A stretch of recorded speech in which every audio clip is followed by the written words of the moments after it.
Welcome to Muse News, the show where we talk about all things Memorial University and beyond. I am your host, John Harris. I am the editor-in-chief of the Muse, and today we are joined with Eddy St. Coeur. He is the co-chair external of St. John's Pride. Welcome, Eddy, to the studio. Awesome. Thanks, John. So I'm super excited for St. John's Pride this year.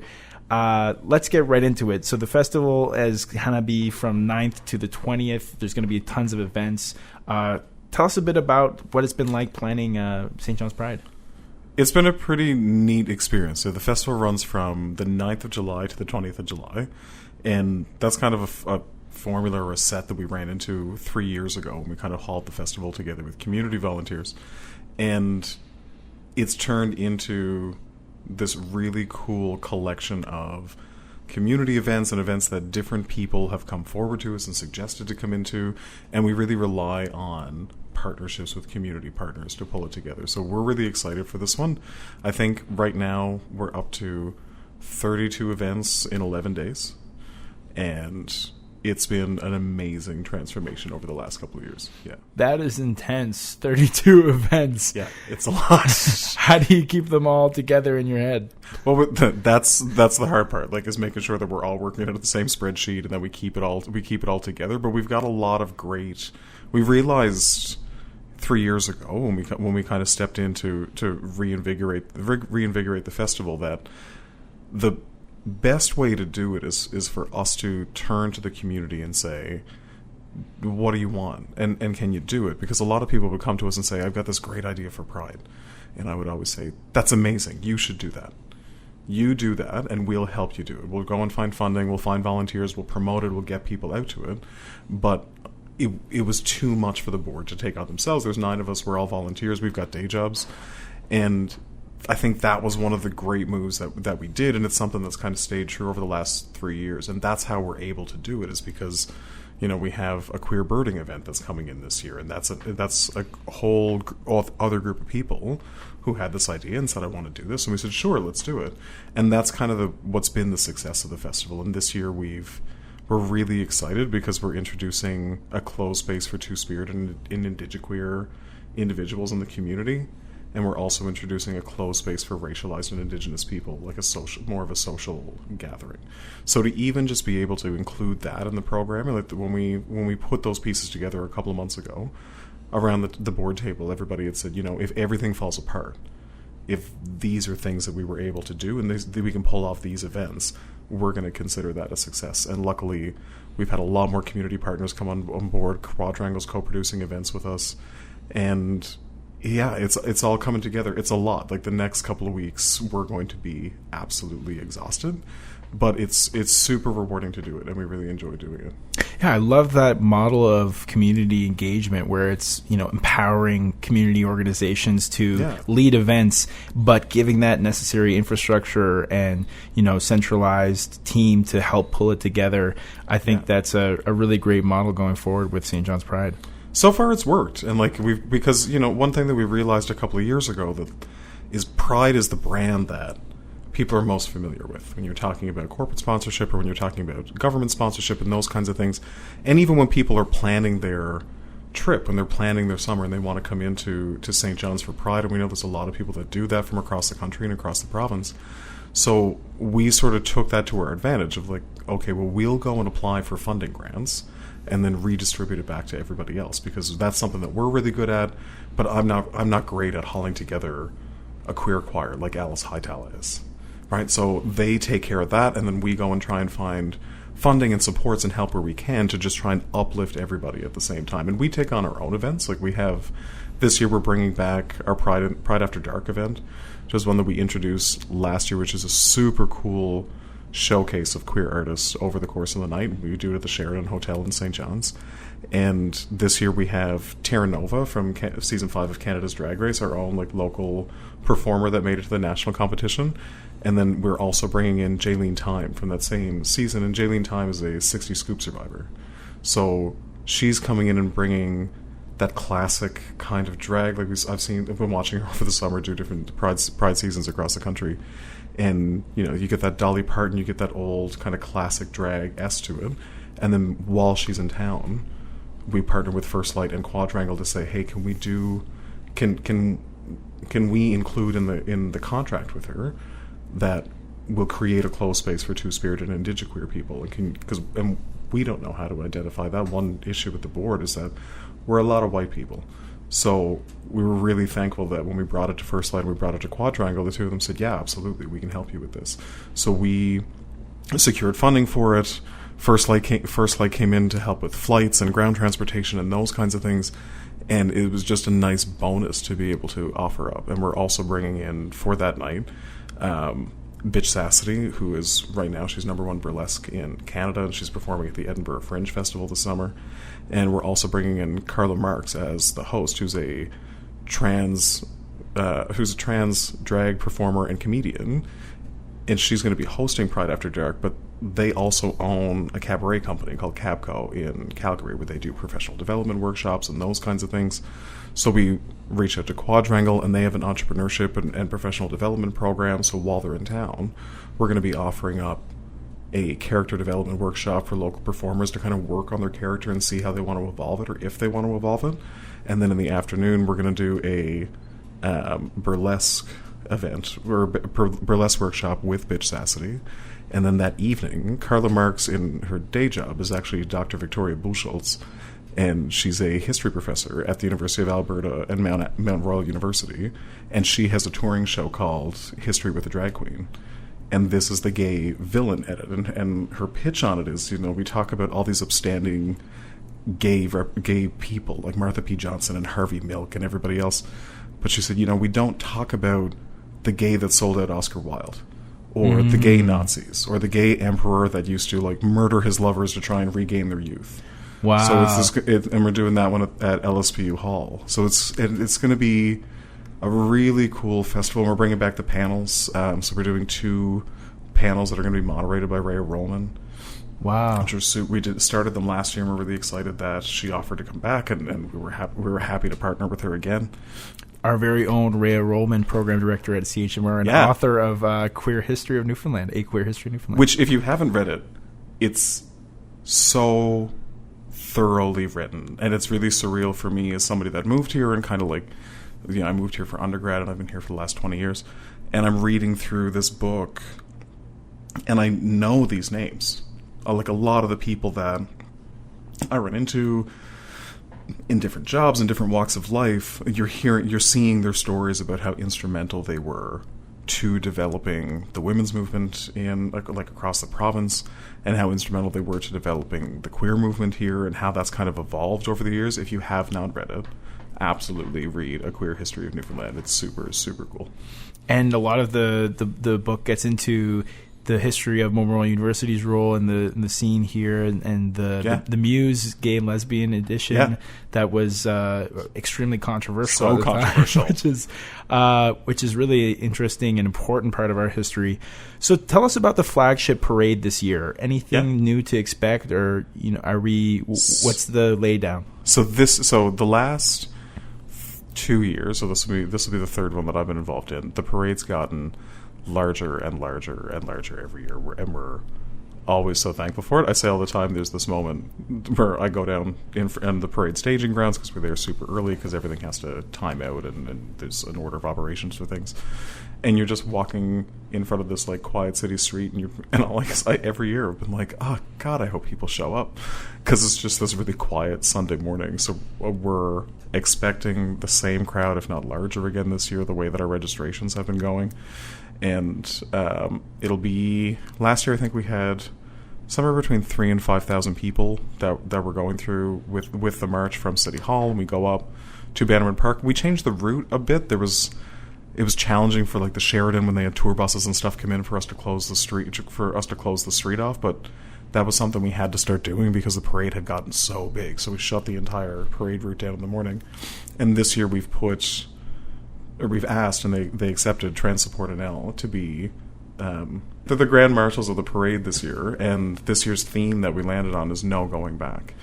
And I love that. Yeah, that was kind of where the board had gone back and forth for a couple of months, and people have said to us, oh, that must have came so easily. And we said, no, it didn't, because every week there was something new hitting a headline that could have been its own theme, because there was and there still is a lot of politicization of the queer community, and we finally landed on this no going back, and it made sense for us to reach out to Trans Support and NL, because that sector of the community, that intersection, has been always further, like, more disadvantaged than your average queer person, just in visibility, all of it. And they haven't gotten enough focus, and it just felt really timely for us to quite literally put the entire community marching behind this organization and their invited guests to really underline the point that the community is behind you, and it has to be behind you, and especially right now, we've got to draw attention to that, because they really need a lot of support. And as you know, Pride has always been a political movement. Mm-hmm. And why do you think that it's important now that we have a political Pride? But I think that Pride, I don't think it's a now versus another time. Like we say all the time, at least with the current iteration of the board, is that Pride follows the 3 Ps. That's how we root ourselves in everything that we're doing. So first and foremost, it's a protest. And it started as a protest, and it's that protest for the right for a group of people to exist. And we still don't have all those rights, and we still don't have all of that security for queer people in our society and societies around the world. So that protest element has to be first and foremost. Otherwise, what are we doing? And we spend a lot of time pulling this together, and there's got to be something bigger than just a really fun party at the end of the day.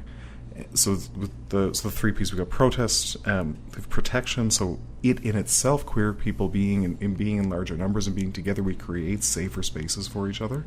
So being in community gives people that protection. And then thirdly, it's the party, it's the protest element of it, or the party and the celebration element of it. That's a really important part of it, because otherwise we would just be crushed under depression, and that's not conducive to anything. So we've got to have that party and that celebration piece of it, because otherwise, what were all the struggles for? Because we have made advances, and I think it's important that we remember them.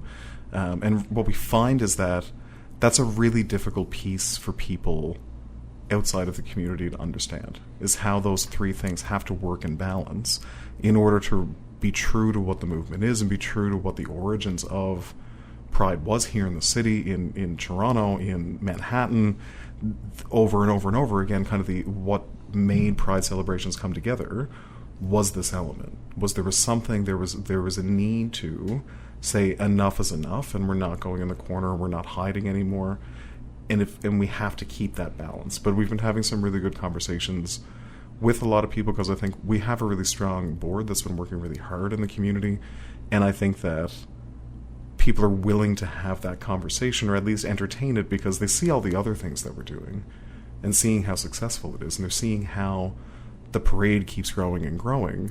So it is giving people who challenge us on those points a moment of pause and reflection to be like, well, hang on now. If we're getting community engagement on all the other elements, then there has to be something to this. And I think that the reason why that's working is because you're seeing a lot of the community, a lot of the protest and advocacy part of the community finally feeling heard. And I think when that part of the movement, when that part of the festival gets lost, then those people really believing and being right that part has to be heard and accepted in it, it can become a really big distraction from all of the rest of the work that you're doing. And I think that it's challenging to have those conversations. It's challenging. It takes a lot of effort and like collective working things out and talking things out in order to figure out how to intersect appropriately with that. But I think that the reason why we've had so much success over the years is because rather than shying away and saying, well, if we just ignore the protesters and we just ignore the protest side, they'll go away, everybody else will show up and it'll be fine, I feel like we have a much more cohesive Pride community, a more cohesive Pride celebration, where people are able, more people are able to really take it in for what it's meant to be and enjoy the celebration part, because they feel like it's true to what it's meant to be. And I remember last year Pride, which was incredible. There was headlines leading up to the Pride, which I felt, really distracted from what Pride was all about. But it was, companies like Harvey's Oil who backed out from their support of the festival because of the inclusion of Palestine solidarity groups like Palestine YYT and MUN Students for Palestine. How do you think that has played out since, and how do you see that going forward into this year's festival? I think when I and other people from Pride have had conversations with historical supporters of the Pride Festival here in St. John's, I think we all agree that we moved really quickly, and we all wish that we would have had more time to really tease out these conversations and to really work through them. But the reason why things moved so quickly is because it was the situation needed that much speed. And I mean, I think we can still see what's going on right now with what's going on in Gaza, and truly where the Venn diagram overlaps on that is, the Pride movement is rooted in the right for people to exist, for the right to people to exist as they are in their place and in their communities. And what we were seeing in Palestine was an attack on that. It was truly challenging that right for a people to exist, and this kind of this flippant attitude towards the damage and destruction and the genocide that was happening. And there's a bunch of other factors that are at play there, but the intersection is this Pride. We don't believe that any state should have people under occupation or should have people in hostage situations or prisoners of war, those kinds of things. And surely as well as we can't be complicit in a genocide happening when we know that if that can happen to that group of people, it's just as easy for queer people to be the next scapegoat. So we felt really grounded in what we did in that, and we had to have a lot of conversations with the community about it. And I think with Harvey's in particular, there's going to need to be a longer term conversation, because it is a really complex issue here. Because the issue was PepsiCo was on the original BDS list, and now BDS movement in Palestine has kind of changed what their focus ask is and which companies that they really want targeted on that. So I would say in the future we'll see a shift in that section of the criteria for being a Pride sponsor. But I think that there's still, even with that, there has to be a conversation with A. Harvey and Company about the magnitude of the reaction and understanding that well, on a human level, I can understand it. I can understand people being very invested and really liking supporting a thing.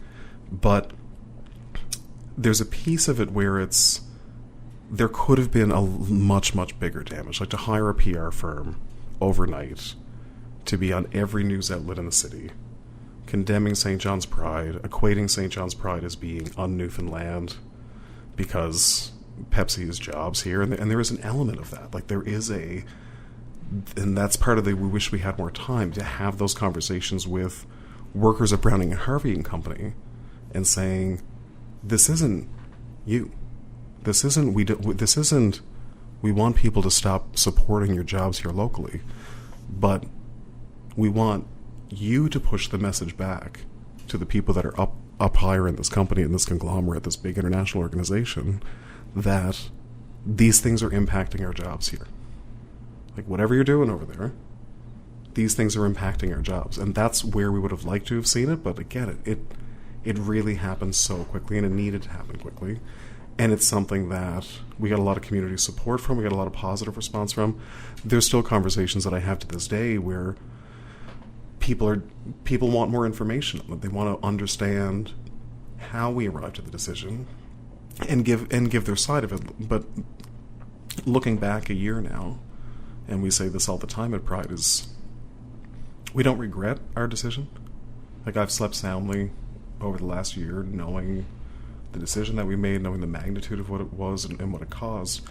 And I think we handled it and navigated it to the best of our abilities. And the thing that I would have liked to have had is more time so that we could have had proper engagement with labor and really had a lot of conversation with A. Harvey and Company, who are longstanding supporters of the community, and what this means and how this works out. And I think that in order to kind of see that come back, those conversations, I think, have to happen. So when we look at that situation in particular, we kind of see how the balance of, Pride needs funding to happen. Yeah. Where does that funding come from, and how does that affect what Pride can do? Yeah. How do you weigh, corporate sponsorships with your political activity? Well, one thing that we say to sponsors and partners is, what we're asking you to support is our ability to take a position on things. Because there's definitely sponsors and supporters that just don't have enough insight into what certain stances are and what certain positions are. But then one great example is Keene College, and I have to say it's Keene College.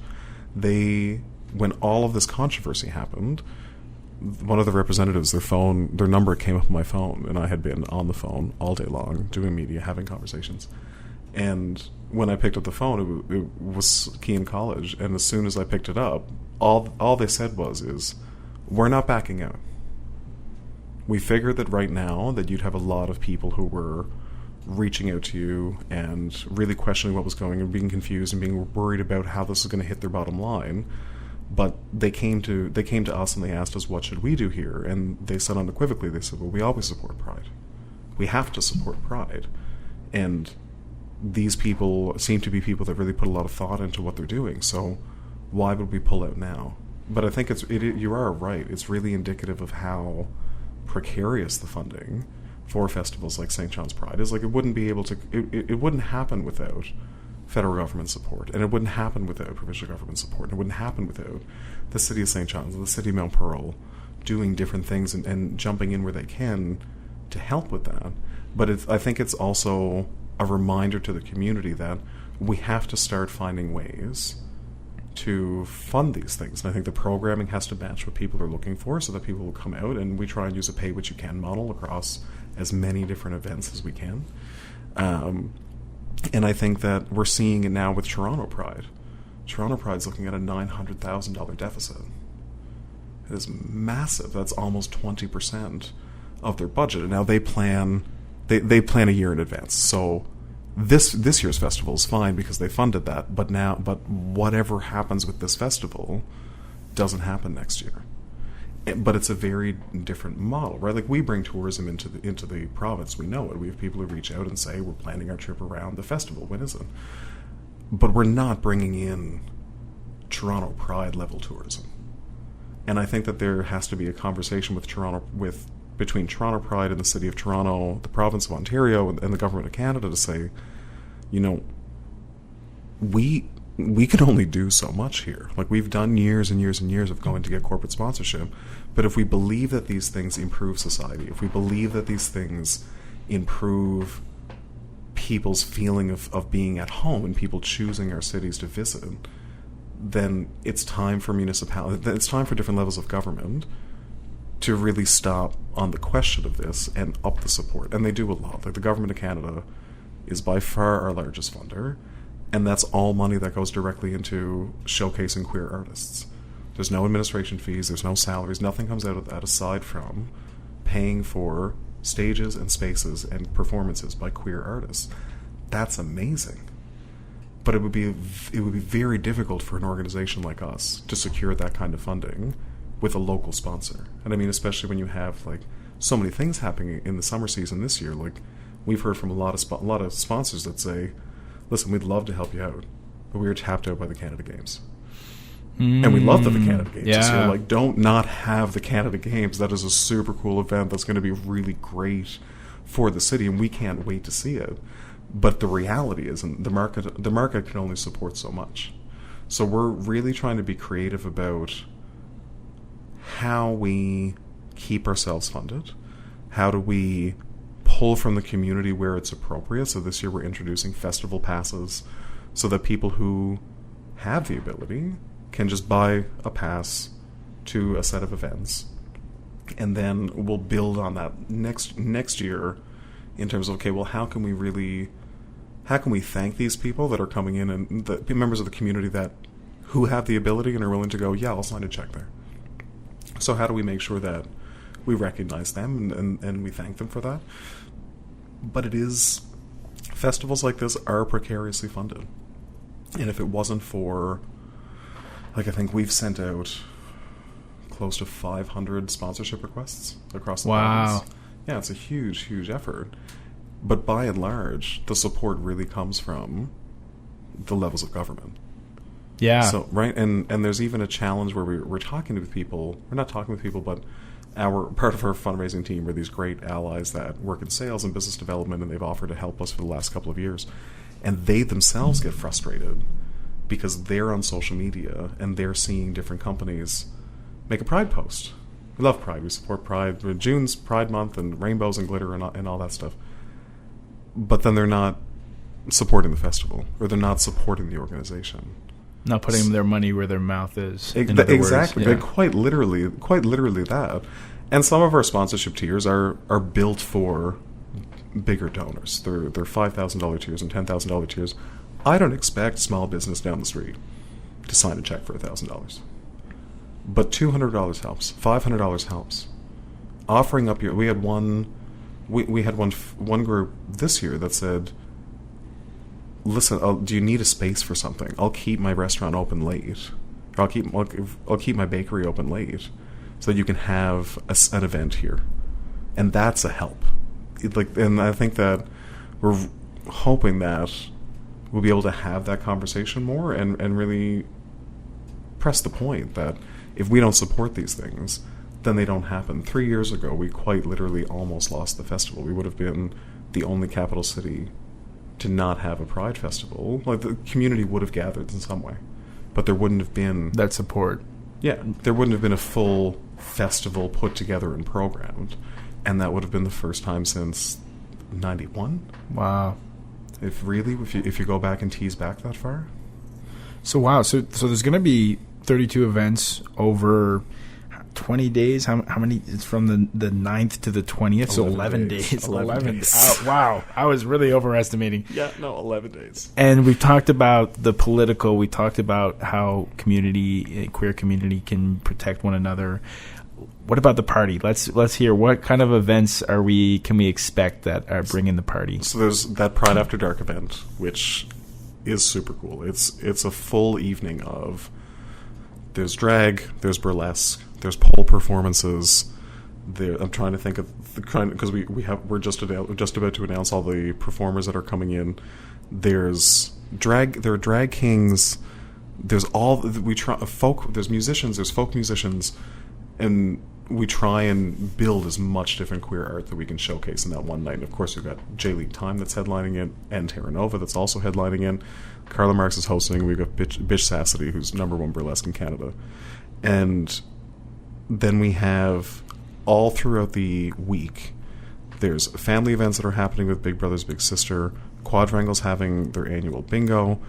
We have the beach fire happening at Topsail Beach again, and that's an event that's been going on since the 70s.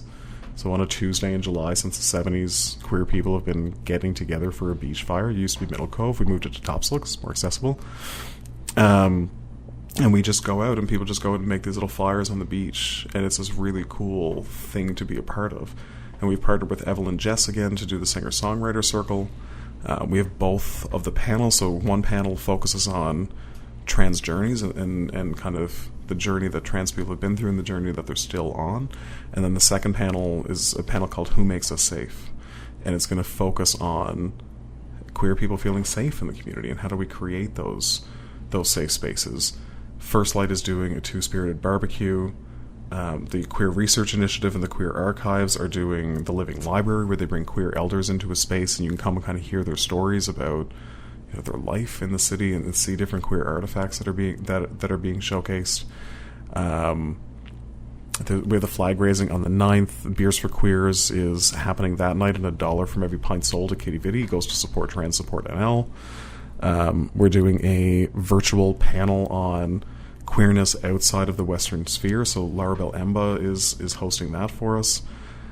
There's so much, John. Wow. There is so, I know I'm sitting here racking my brain, and I know that I'm forgetting pieces. And then there's also things that are happening that aren't part of the festival, but queer programmers and queer producers are trying to build things in and around. So, the Scruffy Scuff guys are having a gay dance at the Station Lounge one weekend. there's some. Oh, and then of course you're going to have like Crystal Queer is going to be doing production, like Crystal Queer presents shows. I'm sure there will also be Dreamhouse production shows that are happening. And the House of Phlegm, I would imagine, are going to be doing something. It's just that Palestine Action YYT is doing Pride on the Harbour side again this year. There's just so much happening, and then it all leads up to that Sunday, and then we have the parade in the morning. The parade leads up and snakes through the city and gets us to Bannerman Park, and then we have our closing event, like Pride in the Park, which we have 3 sound stages set up for that. So we have drag, we have a DJ set, there's an acoustic set that's happening, and we're bringing in food trucks. There's the farmers market is doing a queer market on the first weekend, and then a Pride in the Park. We also have I think there's 32 different booths and tables that are going to be set up in Bannerman Park that day. Wow. There's so much, and I know I'm forgetting pieces, and to any of the organizers that are listening to this and said he forgot my thing, we're going to be publishing the schedule. It should be, by the time this airs, it should be on our website, it should be on social media, and all those kinds of pieces. And then we're also doing a campaign to downtown businesses to try and get the word out to them so they know about road closures. And yeah, so it's going to be a lot. There's a lot of different pieces, and a lot of different intersections. Like New Funny Crowd is doing a comedy night, but it's a dry comedy night, so there's no alcohol. It's called Dry Humor, and it's to make a space for people that don't want to be in alcohol-fueled spaces. And then there's also the queer birding event, where you could just go with an ornithologist who's going to take you out around Kativiti Lake and show you how to identify different birds and kind of teach people how to use the different instruments and stuff. There's such a variety of events happening, and we're not intimidated by that because that's the nature of the community. It is a really diverse community. It's not monolithic. So we're pretty confident that even with all of this different programming, all of those individual events will be successful because they talk to and they reach out to different facets of the community and different wants and things that people are looking for. Wow. That is amazing. I'm really looking forward to the festival and all of the events. Thank you so much, Eddy St. Coeur, for coming on the show. No sweat. Thanks so much for having me. It's like I said, I haven't been in CHMR in about 15 years, and it was really nice. It was nice coming in here and seeing the record room is still back there and all that stuff. It was super cool. Awesome. Well, I look forward to St. John's Pride, the festival that is going to be from 9th to the 20th of July with 32 events plus. Really look forward to it. Check the St. John's Pride website for the schedule. Thank you so much. Awesome. Thanks, John.